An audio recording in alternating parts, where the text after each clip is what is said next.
The top stories: Ethiopia reiterates commitment to regional peace and development.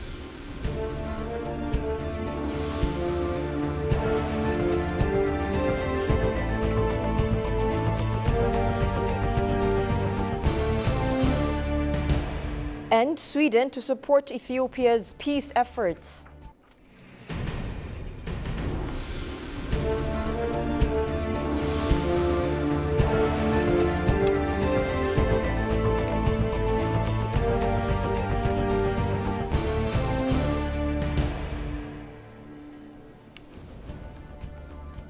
Hello and welcome to EBC World, the voice of Pan-Africanism, with the latest news highlights of the hour. I am Tabitha Jondo. Stay with us. A consultative meeting for parliamentarians and higher government officials on the federal administrative procedure, law and transitional justice policy is being underway in Addis Ababa. In order to further strengthen efforts alleviating the nation's challenges, the Council of Ministers has approved transitional justice policy this week. Ethiopia has been making various attempts to resolve human rights violations, civil conflict, unwarranted narratives, and abuses that had occurred and continue in different eras with a wide range of victims and perpetrators. Opening the consultative meeting, Speaker of the House, Taggase Chafo, noted that implementing transitional justice policy is essential for the better future of Ethiopia.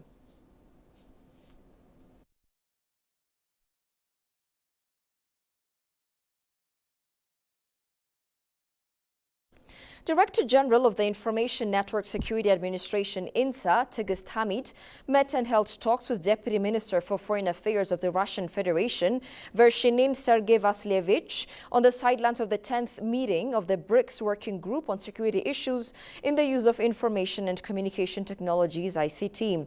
The Russian Deputy Foreign Minister welcomed the accession of Ethiopia to BRICS and expressed its readiness to strengthen dialogue and coordination with Ethiopian partners within the framework of the association. During the meeting, the two sides paid particular attention to the joint efforts to search for solutions to the problem of the digital divide between developed and developing countries through building ICT potential and cooperation in the International Telecommunication Union.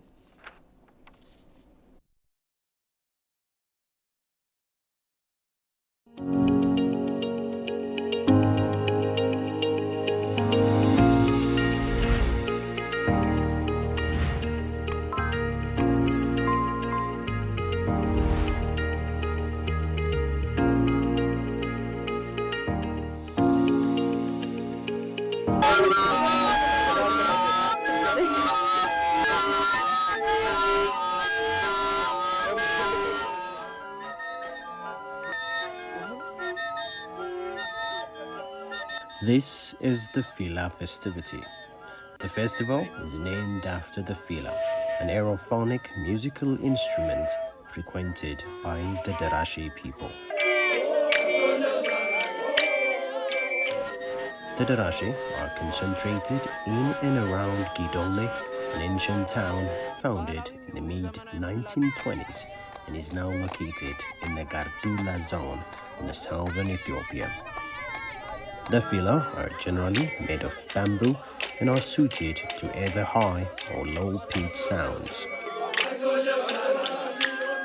Branu Kunalo Balalo, Gardula zone one astradari. Ligineti Gemro, Yemit Gemrono, Mejamara Bedrashe Bahil. My name is Branu Kunalo. I am Chief Administrator of the Gardula Zone. This is something I grew up with right from my early childhood. According to the Derasha way of doing things, a child, irrespective of sex, has to learn the Fila dance. Fila Chawatano, na? In Betamelekete, Kalijinete Jamro at the Kubetro. A Fila choir is said to be complete when participants are anywhere between 24 and 30. But since nearly everyone practices in the dance, celebrants have no problem coming up with that required choir formation.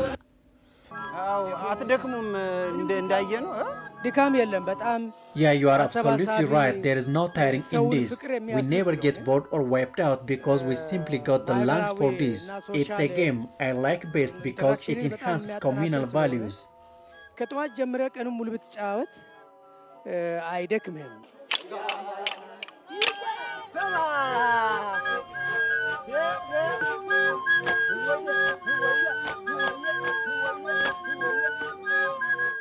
Welcome back. The Ministry of Foreign Affairs called for regional cooperation for a stabilized Horn of Africa. The call came here today at a conference organized by the Institute of Foreign Affairs with the theme Navigating the Complexities, Fostering Regional Security in the Horn of Africa. Opening the conference, Ethiopian Foreign Affairs Ministry State Minister Misganu Arega mentioned a wide range of challenges that Horn of Africa is facing as a result of instabilities. Johannes Fentahun has the following report. Organized by the Institute for Foreign Affairs, the second dialogue series on the Horn of Africa is being held in Addis Ababa. Attended by Jafar Badru, Institute of Foreign Affairs Executive Director, Misganu Arega, State Minister for the Minister of Foreign Affairs, State Ministers, researchers, government officials and other invited guests, the conference is anticipated to generate policy directions for the challenges of the Horn of Africa.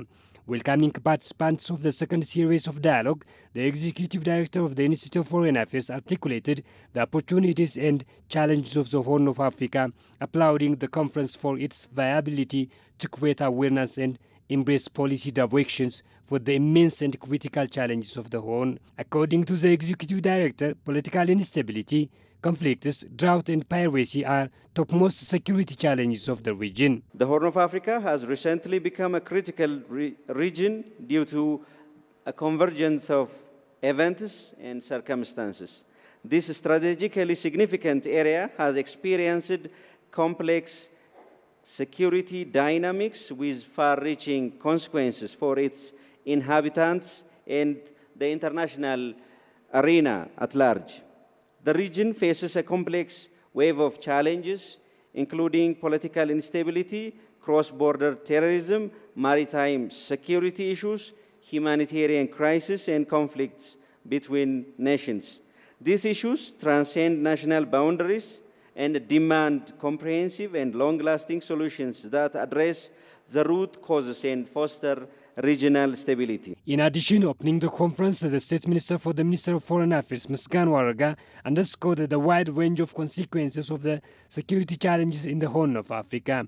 Misganu, who described the Horn of Africa as a gateway to the Middle East and geopolitically and economically important region, called upon collaboration between states to address the root causes of conflict and to foster peace and stability. The human cost of this insecurity is immense. It cripples development, fuels humanitarian crisis, infuses security dilemmas, and threatens regional stability. Yet amidst of this challenge, there is a flash of hope. We, the stakeholders of this region's government, regional organization, and international partners recognize the critical need for a united front. We understand that these intricate security threats cannot be tackled by a single nation alone. Hence, there is an urgent need to come together and discuss about how to mitigate the mounting security challenge. Termed Navigating the Complexities, Fostering Regional Security in the Horn of Africa, Changes and Continuities in the Regional Security Challenges, the role of external actors in regional security, building a strong integrated region for sustainable peace and opportunity are issues tabled in the conference. Swedish ambassador to Ethiopia reaffirmed his government's dedication to scale up support to Ethiopia's peace initiative, notably in transitional justice and national dialogue process. Highlighting Ethiopia's strategic importance in the East African context, the ambassador emphasized that a peaceful and stable Ethiopia is not only beneficial for the nation itself, but also has far-reaching positive implications for the entire Horn of Africa region. Goshu Melliso spoke to the ambassador and compiled the following story. Sweden's engagement in Ethiopia spans various sectors, reflecting a commitment to sustainable development and partnership. Through diplomatic efforts and programs in collaboration with local stakeholders, Sweden has contributed to initiatives addressing issues ranging from healthcare and education to gender equality and environmental sustainability. Talking to EBC World, Swedish ambassador to Ethiopia Hans Henrik reaffirmed his country's commitment to support Ethiopia's peace initiative. We support the national dialogue process. We're also providing support to the upcoming transitional justice process. And also we are thinking of how we can also support the DDR process in Ethiopia. These are three important national processes that I think is critical for Ethiopia to come out from conflicts and move forward to more investments and more development. The ambassador stressed Ethiopia's vital role in East Africa, noting that its peace and stability benefit not only the nation but also the broader Horn of Africa region. Ethiopia is a very important country in the region, and stability in Ethiopia will also contribute to stability in the Horn of Africa. So that's why Sweden believes that Ethiopia is so important, and we will continue supporting the country. Sweden's engagement in Africa focuses on capacity building and solidarity, thus it still persists, he said. What Sweden has contributed in the history in many African countries is about building solidarity, building capacity, and especially the people-to-people contacts. And these contacts still consist after these 70 years of cooperation. It is to be recalled that the Council of Ministers in its latest meeting, the Council approved the draft transitional justice policy unanimously.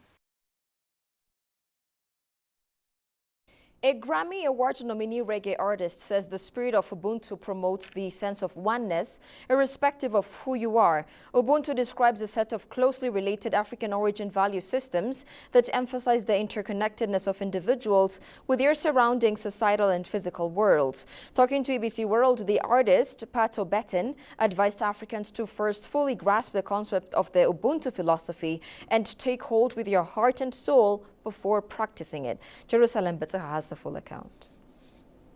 I am because we are. Ubuntu philosophy is grounded in humanistic values and principles of solidarity, kindness, cooperation, respect, and compassion. Ubuntu is sometimes translated as I am because we are, or humanity towards others. When you realize your family is all of humanity, that's Ubuntu. According to the Grammy Award-nominated reggae artist Pato Betten, currently many Africans across the continent have been trying to practice the principle of Ubuntu on their daily life. There are some amazing people across the continent of Africa who are doing great things. We have, for instance, in Burundi, we have a brother named Deo Gratius who actually built a state-of-the-art hospital in the top of a mountain in a very remote place. It's the best hospital right now in Burundi. We also in Addis Ababa, we had a great opportunity to meet Ambassador Musi Hailu, who was one of the key figures in resolving the conflict between the genocide in Rwanda. So we traveled to 10 countries and found many people who are doing great works in a practical way under the banner of the spirit of Ubuntu. The reggae artist also took the occasion to forward a word of caution in the way Ubuntu should be applied. Africans, he said, should understand the concept of the Ubuntu philosophy and take hold with their heart and soul before they practice it. When you first hear the concept, I am because we are, it sounds beautiful.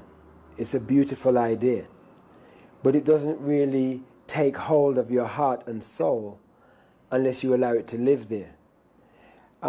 Another meaning of Ubuntu is humanity, a love for humanity. Another understanding of Ubuntu is that it promotes the interconnectedness of all humanity. You're doing Ubuntu to everyone because everyone on the planet is a part of your spiritual family, regardless of if they're black, white, pink, or brown, whether they're a Muslim, Hindu, Buddhist, Christian, Rastaman, no matter what they are, it's one family. The reggae artist has been nominated for the Grammy Award with the documentary film, which is The Spirit of Ubuntu, and highlighted the essence of the film content in this way. With the spirit of Ubuntu, we are changing lives, because the essence of the movie is to show that here are individuals who have come from poor backgrounds, individuals with very little education, but because of their love for humanity and their desire to serve their community, they have achieved great things and have touched the lives of many, many people in their own unique way. There is no, there is no pathway, there's no model. Pato Banton argues that if you practice the Ubuntu philosophy, even you have different culture, you would be benefited and the world becomes better.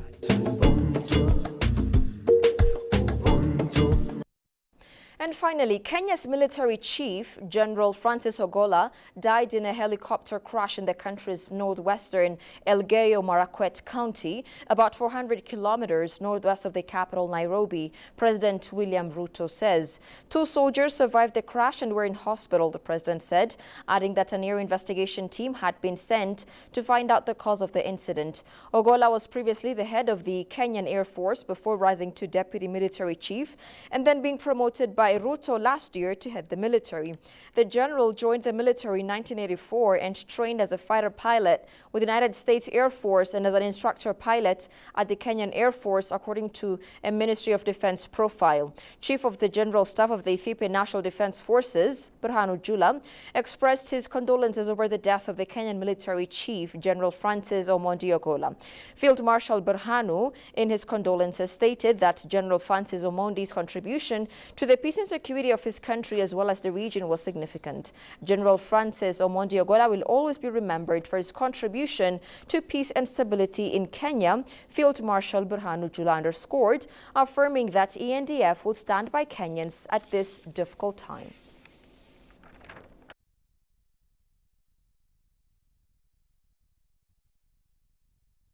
This is CBC World, a reminder of the top stories. Ethiopia reiterates commitment to regional peace and development.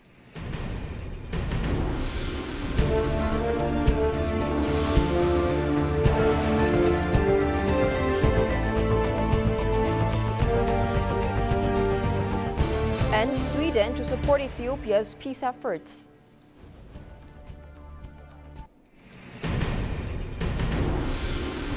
That's all we have for now. I'm Tabitha John. Thank you for watching. Goodbye for now.